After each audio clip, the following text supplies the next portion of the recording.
প্রিয় শিক্ষার্থীরা, আশা করি সবাই ভালো আছো, সুস্থ আছো।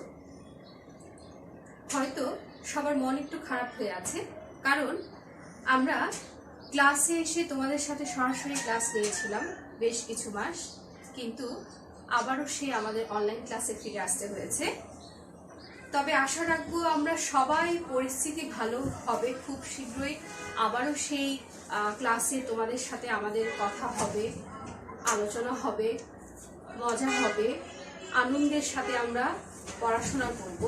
সেই সুদিন আমাদের খুব শীঘ্রই চলে আসবে। তবে সেই সময়টার জন্য একটু অপেক্ষার প্রয়োজন, এবং সেই সময়টার মধ্যে আমরা অনলাইনের মাধ্যমে তোমাদের সাথে পড়াশোনা এবং আমাদের যে কথাবার্তা সেগুলো আমরা চালিয়ে নিয়ে যাব। এবং আশা রাখবো তোমরাও আমাদের সাথে সহযোগিতা করবে, পড়াশোনা করবে মনোযোগ দিয়ে, হ্যাঁ, পরীক্ষার জন্য প্রস্তুতি দেবে সবাই ভালো মতো করে। আসো আমরা আজকে যে বিষয়টা নিয়ে আলোচনা করব সেখানে আসি।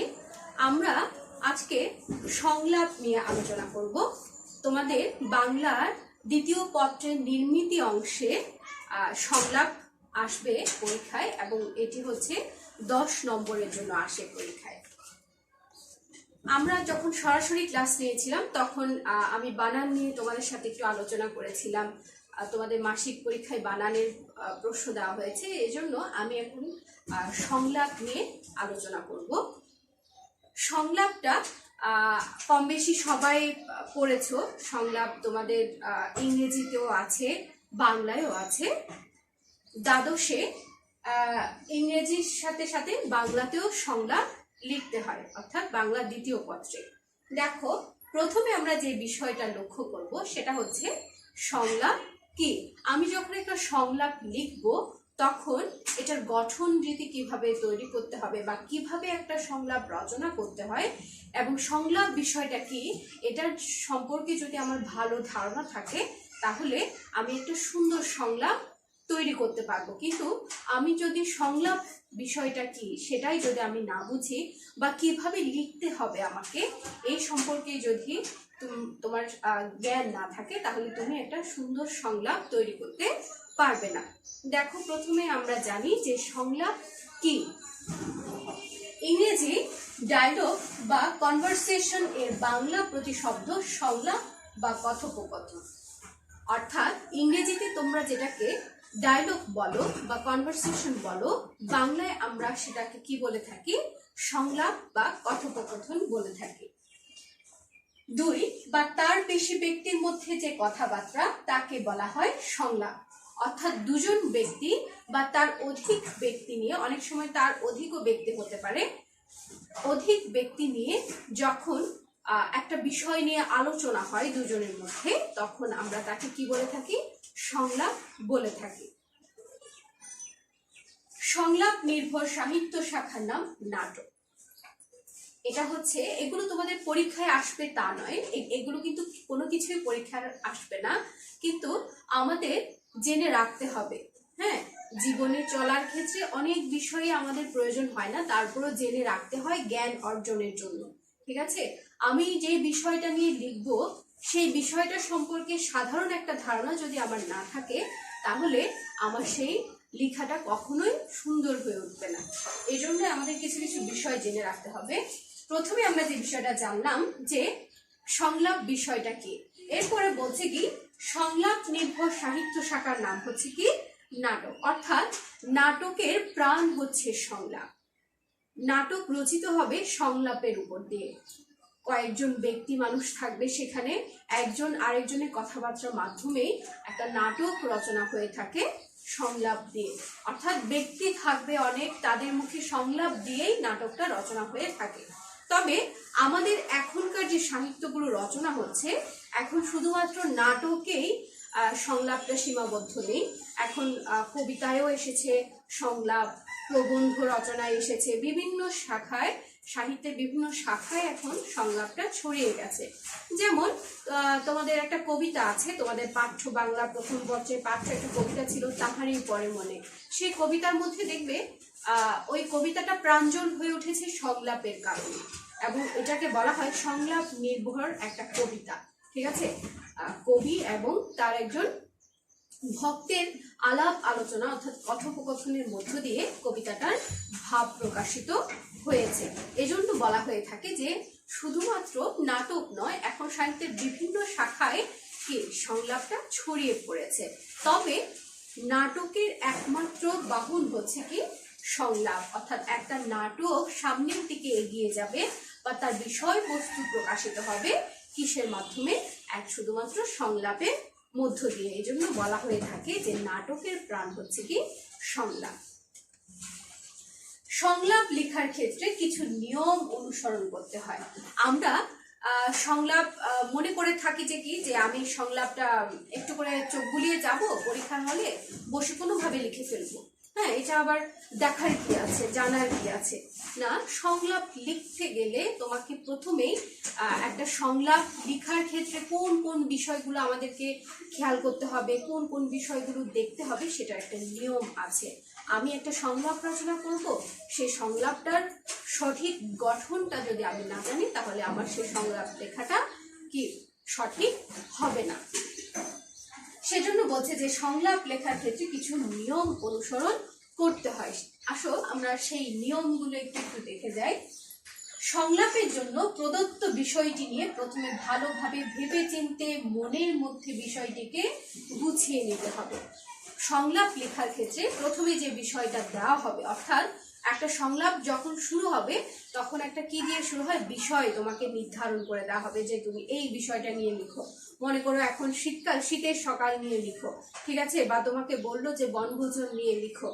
এভাবে একটা বিষয় তোমাকে দেওয়া হলো। বা এখন যে করোনা চলছে, মহামারী চলছে, সেই করোনা মহামারী নিয়ে তোমাকে লিখতে বলা হলো, তখন তোমাকে ওই বিষয়টা নিয়ে প্রথমে কিছু কথাবার্তা নিজের মনের মধ্যে গুছিয়ে নিতে হবে। তা না হলে দেখা যাবে তুমি যে বিষয়টা নিয়ে লিখতে গেলে সেই বিষয়টা কি প্রশ্ন উত্তরের মাধ্যমে এলোমেলো ভাবে তুমি লিখে ফেললে।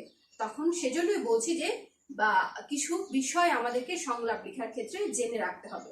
তাহলে প্রথমে যে বিষয়টা খেয়াল রাখতে হবে যে আমাকে যে বিষয়টা দেওয়া হয়েছে সেই বিষয়টা নিয়ে মনের মধ্যে ভালোভাবে বিষয়টাকে গুছিয়ে নিতে হবে। আমি কি লিখবো, কিভাবে এটার সংলাপটাকে এগিয়ে নিয়ে যাওয়া যায়, সুন্দর করে গুছিয়ে বিষয়টার গভীরে প্রবেশ করা যায়, সেই বিষয়টা আমাদের খেয়াল করতে হবে। 2 নম্বরে দিয়েছে চরিত্র নির্দিষ্ট করে বলা না থাকলে বিষয় অনুযায়ী চরিত্র ভেবে নিতে হবে।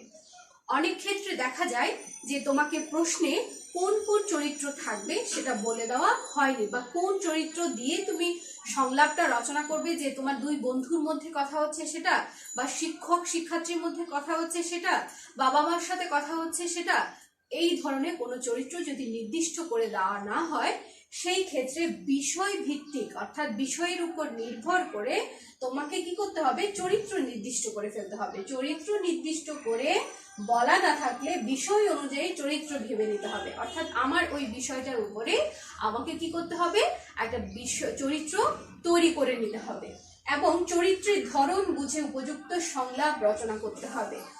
এই বিষয়টা খুবই গুরুত্বপূর্ণ। তোমরা একটু মনোযোগ সহকারে দেখো এই বিষয়টা, যে চরিত্রের ধরন বুঝে উপযুক্ত সংলাপ রচনা করতে হবে। হ্যাঁ, এটা সংলাপের ক্ষেত্রে খুবই গুরুত্বপূর্ণ।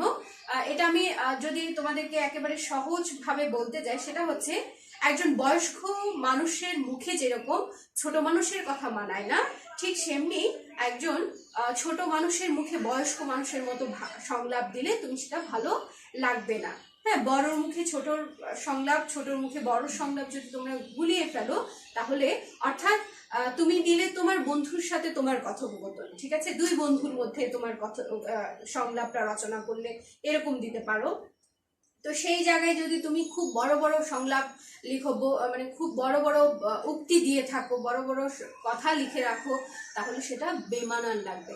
আবার তুমি দিলে তোমার শিক্ষকের সাথে একজন শিক্ষার্থীর সাথে সংলাপ এরকম দিলে, শিক্ষকের সাথে শিক্ষার্থীর সংলাপ দিলে, এখন শিক্ষকের মুখের যে সংলাপটা তুমি দেবে সেটা যদি তোমার একেবারে বাচ্চা বাচ্চা হয়ে যায়, হ্যাঁ, তাহলেও কি বেমানান লাগবে। এজন্য সংলাপ রচনার ক্ষেত্রে চরিত্র নির্ধারণ এবং চরিত্রের মুখে সংলাপ দেওয়া খুব গুরুত্বপূর্ণ একটা বিষয়। এটা তোমরা অবশ্যই খেয়াল করবে। সংলাপের 3 নাম্বার, সংলাপের ভাষা স্পষ্ট, প্রাঞ্জল হওয়া বাঞ্ছনীয়। অবশ্যই সংলাপের ভাষা তোমাদের স্পষ্ট হতে হবে, প্রাঞ্জল হতে হবে, প্রাণবন্ত হতে হবে। একটা কথোপকথনের ভেতরে বা একটা বিষয়ের ভেতরে গভীরে যখন তুমি প্রবেশ করবে, সেটার গুণার্থটা অবশ্যই প্রাঞ্জল হয়ে উঠতে হবে। এরপরে 4 নম্বরে কি আছে দেখো, সংলাপের আয়তন নির্দিষ্ট কোনো মাপঝোঁক নেই। সংলাপের আয়তনের কোনো নির্দিষ্ট মাপঝোঁক নেই। বক্তব্য বিষয় পূর্ণতা লাভ করলেই সংলাপের সমাপ্তি, তবে দীর্ঘ সংলাপ না হয় উত্তম।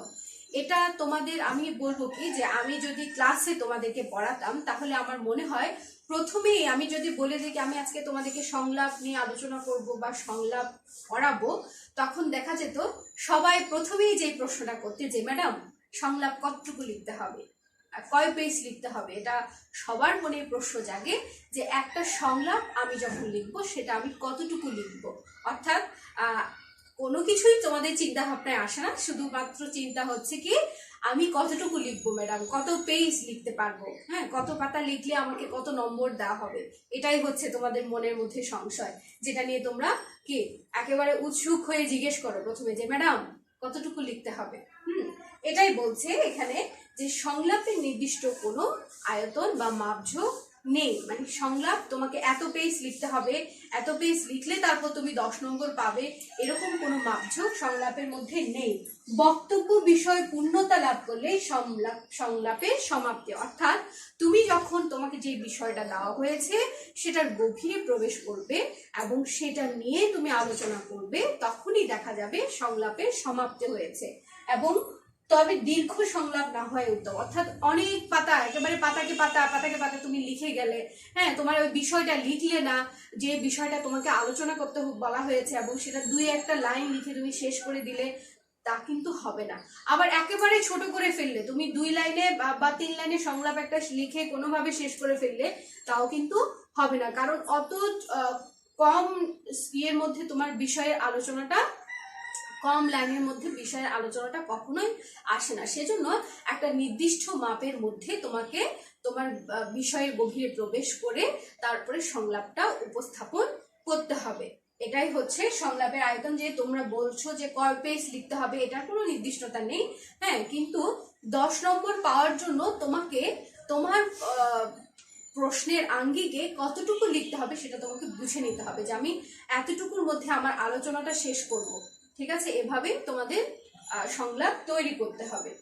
তারপরে কি আছে দেখি, দেখো 5 নম্বরে কি দেওয়া আছে, পূর্ববর্তী সংলাপের সঙ্গে পরবর্তী সংলাপের একটি সুনির্দিষ্ট যোগসূত্র থাকা উচিত।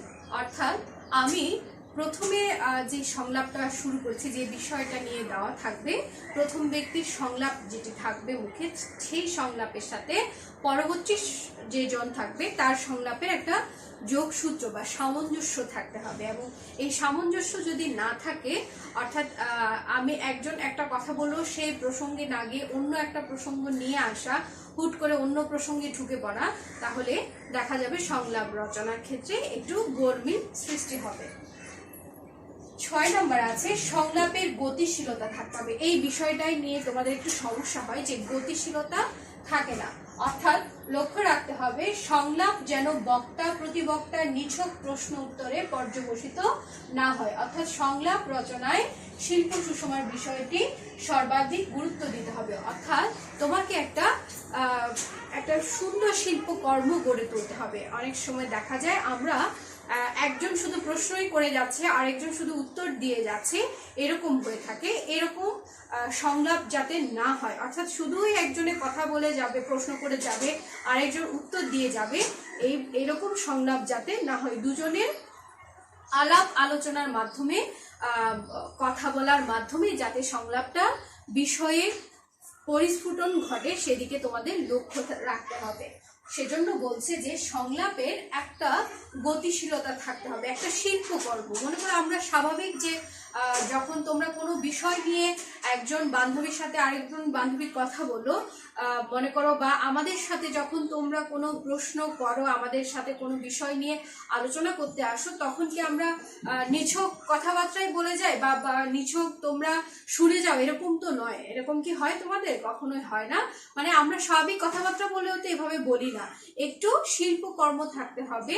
একটা পরীক্ষায় লেখার জন্য তুমি পরীক্ষার নম্বরের ভালো একটা নম্বরের জন্য তুমি লিখবে, সেটার মধ্যে একটা অবশ্যই সুন্দর শিল্পকর্ম থাকতে হবে। তোমাকে যে বিষয়টা নিয়ে লিখতে বলা হয়েছে সেই বিষয়টাকে তোমাকে প্রথমে গুরুত্ব দিতে হবে এবং সেই বিষয়টা কিভাবে তুমি সুন্দরভাবে ফুটিয়ে তুলতে পারবে সেটার দিকেই লক্ষ্য দিতে হবে। এবং তুমি মনে করলে যে কি আমি প্রথমে কেমন আছি, ভালো আছি, এগুলো দিয়ে পুরো ডায়লগের অর্ধেক অংশ জুড়ে বসে থাকবো, তাহলে কিন্তু হবে না। তোমাকে যে বিষয়টা দেওয়া হয়েছে সেই বিষয়ে গভীরে তোমাকে প্রবেশ করতে হবে এবং সেই বিষয়টার বিস্তারিত সুন্দরভাবে আলোচনা সংলাপের মাধ্যমেই তোমাকে ফুটিয়ে তুলতে হবে। এই জন্য বলছে একটা শিল্প সুষমার দিকটা সর্বাধিক গুরুত্বপূর্ণ। ঠিক আছে, আসো এবার আমি একটা সংলাপ এখানে কিছুটা অংশ লিখেছি, অর্থাৎ একটা সংলাপের গঠনটা কিরকম করে তোমরা শুরু করবে বা প্রথম অংশটা কিরকম হয়, কিভাবে তোমাকে লিখতে হবে সেটা দেখানোর জন্য আমি কিছুটা অংশ এখানে লিখেছি। এটা হচ্ছে বনায়ন নিয়ে দুই বন্ধুর মধ্যে কথোপকথন। অর্থাৎ একটা বিষয় জাস্ট আমি একটু করে লেখার চেষ্টা করেছি তোমাদেরকে দেখানোর জন্য। এখানে কি আছে দেখো, আমি প্রথমে নামগুলোকে এভাবে একটা নিচে একটা লিখেছি, ঠিক আছে, এবং এই লেখাটা যাতে এরকম হয় সেটা অবশ্যই খেয়াল রাখবে। তারপরে কলমগুলো অবশ্যই গুরুত্বপূর্ণ, কলমগুলো যাতে একটা নিচে একটা থাকে। যদি তোমাদের মনে হয়ে থাকে যে কি যে এক লাইনে বা এক সিরিয়ালে হবে না, সেক্ষেত্রে তোমরা স্কেল দিয়ে এগুলোকে কি দাগ দিয়ে দেবে, অর্থাৎ স্কেল ইউজ করবে।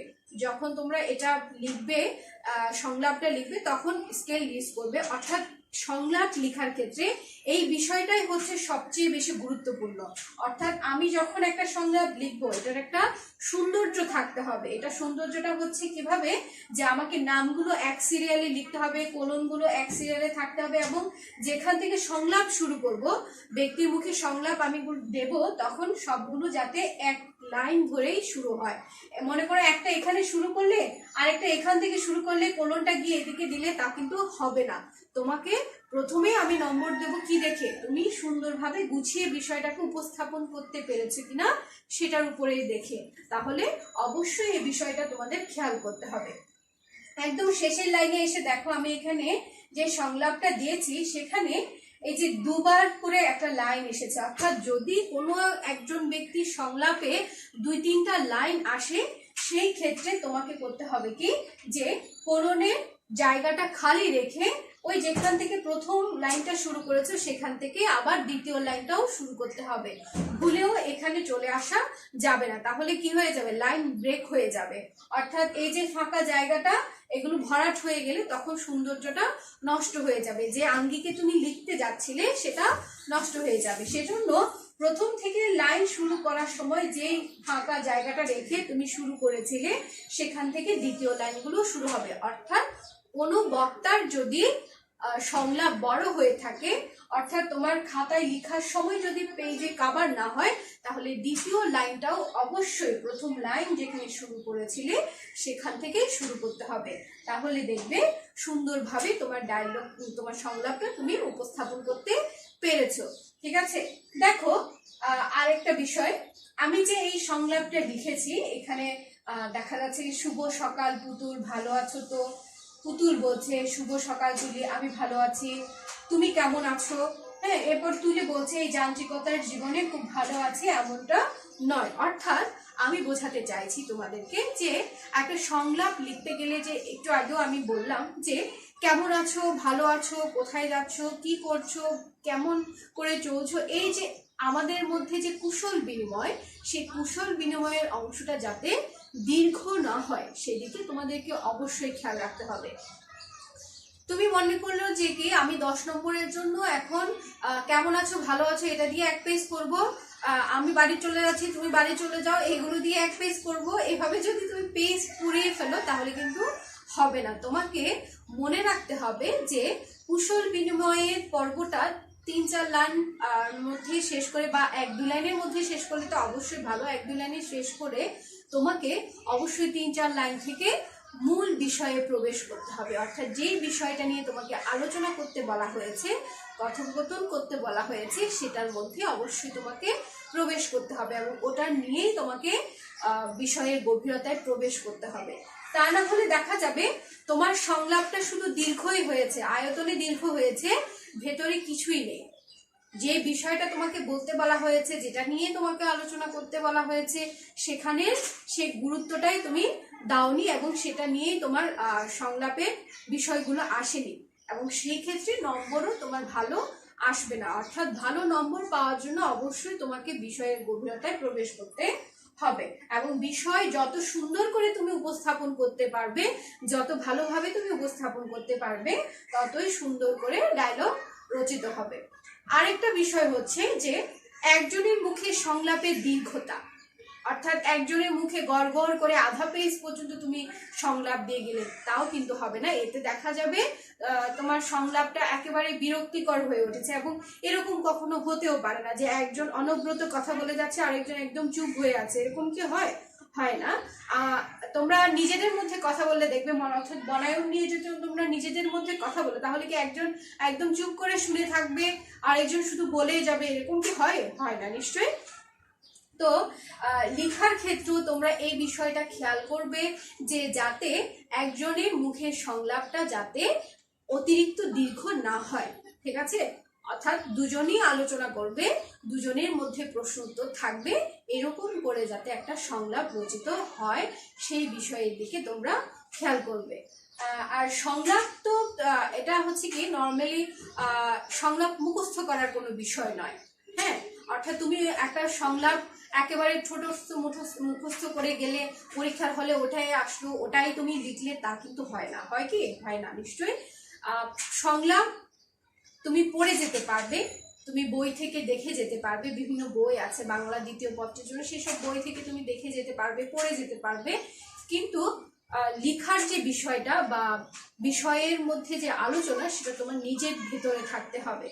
হ্যাঁ, এবং আমার মতে হচ্ছে এসব বিষয় যদি তোমার জানতে হয় বা এসব বিষয় সম্পর্কে যদি তুমি ভালোভাবে জ্ঞান অর্জন করতে চাও, কিভাবে একটা বিষয় নিয়ে আলোচনা করা যায়, অর্থাৎ মনে করো একটা সাম্প্রতিক বিষয় আসলো, সেটা নিয়ে তুমি কিভাবে আলোচনা করবে, এইসব বিষয় নিয়ে জানতে হলে পত্র পত্রিকা অবশ্যই পড়তে হবে। তুমি যত বেশি সাম্প্রতিক বিষয়গুলো নিয়ে জানতে চাও, যত বেশি পত্রপত্রিকা পড়বে, অর্থাৎ প্রতিদিন যদি পেপার পড়ার অভ্যেস থাকে তোমাদের, দেখবে সাম্প্রতিক বিষয় সম্পর্কেও তুমি জানতে পারবে, এটার কোন জায়গায় কি কি সমস্যা আমাদের দেশে রয়ে গেছে সেগুলো সম্পর্কে জানতে পারবে। অর্থাৎ প্রত্যেকটা বিষয় তোমার ভালো একটা জ্ঞান থাকবে। এখন তোমার মনে করো আসলো সাম্প্রতিক একটা বিষয় নিয়ে আসলো, তুমি সেই বিষয়টা জানলেই না। করোনা নিয়ে আসলো, এখন বাংলাদেশে করোনার হারটা কিরকম চলছে, মানুষ কিরকম আক্রান্ত হচ্ছে প্রতিদিন, কিভাবে আক্রান্ত হচ্ছে, এই বিষয়গুলো যদি তুমি নাই জানো তাহলে তো তুমি লিখতে পারবে না। এবং এই বিষয়গুলো জানতে হলে, সাম্প্রতিক বিষয় সম্পর্কে ধারণা রাখতে হলে পত্রপত্রিকা অবশ্যই পড়তে হবে। আমাদের যে সংলাপগুলো পরীক্ষায় আসে সেগুলো হচ্ছে মূলত সাম্প্রতিক বিষয়টাকে বেশি গুরুত্ব দেওয়া হয়। তারপর হচ্ছে মনে করো এই যে বনায়নের কথা বললাম, পরিবেশ দূষণের কথা বললাম, এই বিষয়গুলোই এখন বেশিরভাগ ক্ষেত্রে থাকে। তারপর হচ্ছে দ্রব্যমূল্যের ঊর্ধ্বগতি নিয়ে থাকে, করোনা ভাইরাস নিয়ে আসতে পারে, হ্যাঁ, বৈশ্বিক উষ্ণায়ন নিয়ে আসতে পারে, যেহেতু আমাদের এখন কি বৈশ্বিক উষ্ণায়নটা একটু বৃদ্ধি পায় দিনকে দিন, সেই বিষয়গুলো নিয়ে আসতে পারে। পরীক্ষার প্রস্তুতি নিয়ে আসতে পারে, যে তোমাদের সামনে এসএসসি পরীক্ষার প্রস্তুতি নিয়ে দুই বন্ধুর মধ্যে কথোপকথন এভাবে আসতে পারে, বা শিক্ষার্থীর মধ্যে কোনো একটা বিষয় নিয়ে আলোচনা হচ্ছে, এরকম কোন একটা বিষয় দিতে পারে, বা পরীক্ষার প্রস্তুতি কিভাবে নিতে হবে, কোন বিষয়ের উপর কিভাবে তুমি প্রস্তুতি নেবে, এটা নিয়ে শিক্ষক ছাত্রের মধ্যে আসতে পারে। এভাবেই তোমাদেরকে সংলাপ রচনা করতে হবে এবং এভাবে যদি সংলাপ রচনা করো তাহলে অবশ্যই ভালো নম্বর তোমরা পাবে। এবারে আমি দুটো সংলাপ দিচ্ছি তোমাদের বাড়ির কাজ হিসাবে। আগামী ক্লাসে এই দুটো সংলাপ লিখে, অর্থাৎ এই ক্লাসটা দেখার পরে তোমরা অবশ্যই আমাকে সংলাপগুলো লিখে কমেন্ট বক্সে জানাবে। আমি তোমাদের এই সংলাপগুলো দেখবো, দেখে আমি তোমাদেরকে জানাবো যে তোমরা পরিপূর্ণভাবে লিখতে পারছো কিনা। যদি আমাকে লিখে জানাও তাহলে আমি বুঝতে পারবো তোমরা কিরকম করে লিখছো বা তোমার ভুল ত্রুটিটা কোথায়। তোমরা যদি আমাকে লিখে না জানাও তাহলে এটা আমার অজানায় থেকে যাবে। কখন সে কলেজ খুলবে, কখন তোমাদের সাথে আমাদের আবার দেখা হবে, সেই অপেক্ষায় করা লাগবে। এখন যদি তোমরা আমাদেরকে অনলাইন ক্লাসে পড়াচ্ছি, এই পড়ার উপর নির্ভর করে যদি তোমরা প্রতিদিনের পড়া প্রতিদিন শেষ করে ফেলো, জমিয়ে না রাখো, তাহলে দেখবে তোমাদের প্রত্যেকটা সাবজেক্টে আর কোনো সমস্যা থাকবে না। এখন যদি তোমরা এভাবে পরে লিখবো পরে করবো করে ফেলে রাখো, দেখা যাবে এটা জমে গেছে। ঠিক আছে, আসো আমরা এবার বাড়ির কাজটা দেখি। 3টে বাড়ির কাজ দিয়েছি আমি। 1 নম্বর আছে বৈষয়িক উষ্ণতা বৃদ্ধি ও বিশ্ব জলবায়ু পরিবর্তনে সাম্প্রতিক প্রবণতা বিষয়ে শিক্ষক ও শিক্ষার্থীর মধ্যে কথোপকথন। 2 নাম্বার হচ্ছে বই মেলা নিয়ে 2 বন্ধুর মধ্যে কথোপকথন রচনা করো। 3 নাম্বার গ্রিন হাউস প্রতিক্রিয়া ও আমাদের করণীয় বিষয়ে বাবা ও ছেলের মধ্যে কথোপকথন রচনা করো। অর্থাৎ এই সংলাপ অনেক রকম হতে পারে, অনেকের মধ্যে তোমাকে দিতে পারে শিক্ষক শিক্ষার্থী, বন্ধু, বাবা মায়ের সাথে, হ্যাঁ এভাবে তোমাকে দিতে পারে, বাবা ছেলের সাথে, মা ছেলের সাথে, এভাবে দিতে পারে। তো তোমাকে এভাবেই রচনা করতে হবে এবং যে নিয়মগুলো প্রথম দিক থেকে বলে এসেছি সেই নিয়মগুলোর প্রতি লক্ষ্য রেখে এই সংলাপগুলো রচনা করে তোমরা আমাকে অবশ্যই কমেন্ট বক্সে জানাবে। এবং তোমরা আমাকে লিখে জানালে আমি তোমাদের সাথে সেটা নিয়ে আলোচনা করতে পারবো যে তোমাদের সমস্যাটা কোথায় রয়ে গেছে, কোন জায়গায় তোমাদের লিখতে সমস্যা হয়েছে, সেগুলো নিয়ে আলোচনা করতে পারবো। সে পর্যন্ত সবাই ভালো থেকো, সুস্থ থেকো, নিরাপদে থেকো। ধন্যবাদ সকলকে।